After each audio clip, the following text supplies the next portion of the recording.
You are not hidden. There's never been a moment you were forgotten. You are not hopeless. The Salvation Army with a powerful message as we enter the holiday season during an uncertain economy brought on by the pandemic.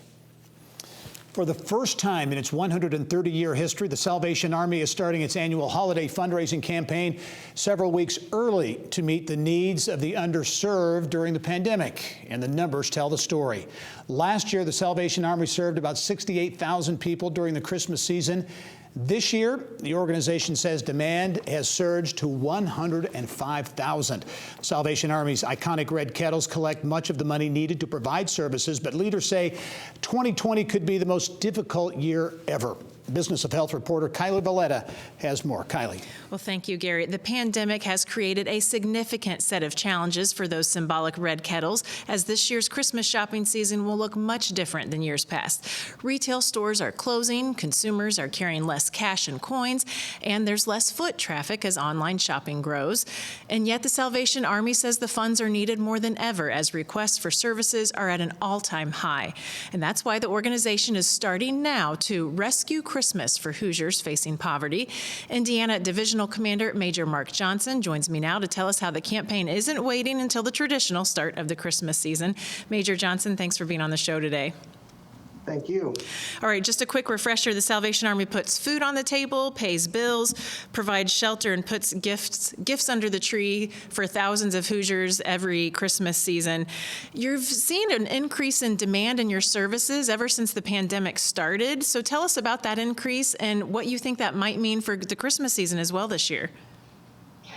Well, when many people were staying at home to be safe from the pandemic starting in March, the Salvation Army was not. We were out meeting needs and meeting an increased demand for needs. We packed food boxes. We did blessing bags. We provided emotional and spiritual care to people who were suffering from that isolation and trying to work through what does this mean and how do I go on with my life in a meaningful way. So the Salvation Army's been there.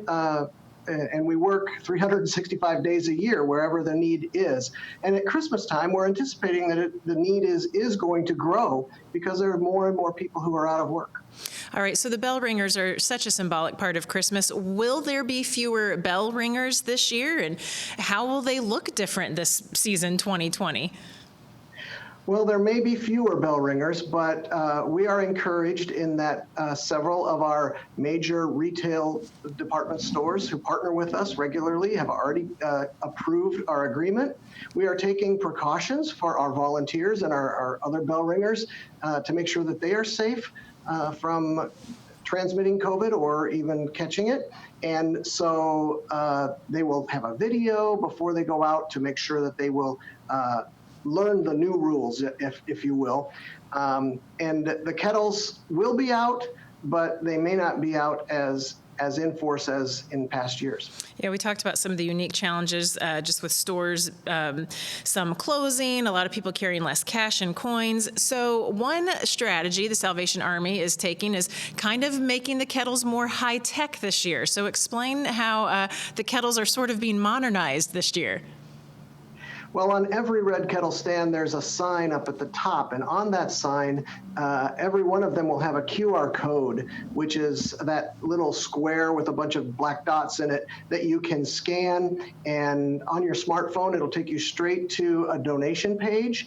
And it is high-tech enough to know that whichever location you are donating and scanning at is the location where those funds are going to go. So I can tell you that all funds that are given locally stay local.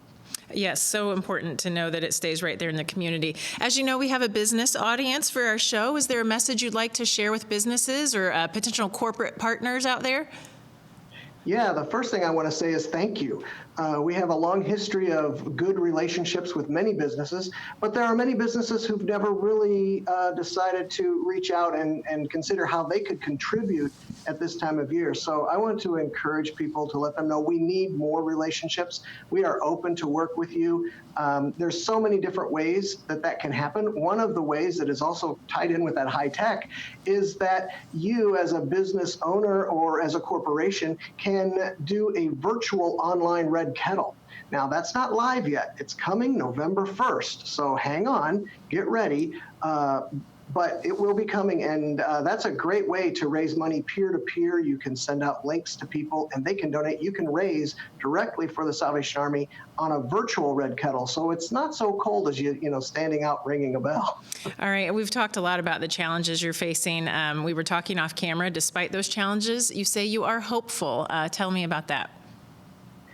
Yeah, well, I am a man of faith, and the Salvation Army is a faith-based organization. Part of our mission statement says that we preach the gospel of Jesus Christ and meet human needs in his name without discrimination.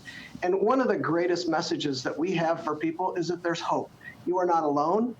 God's word tells us that God does not abandon us. He understands. He's with us. And we believe that he's going to provide, and he does that through our hard work, and we trust in him. So we're grateful for everyone who partners with us, and we want to bring that hope to everyone at Christmas and throughout the year. All right, well, I know the Salvation Army tracks giving throughout the season, so good luck as this campaign is getting underway very soon. We really hope that Hoosier generosity will step up to the plate. They've done great so far, and I thank you for this opportunity. Absolutely. Major Johnson, thanks for being on.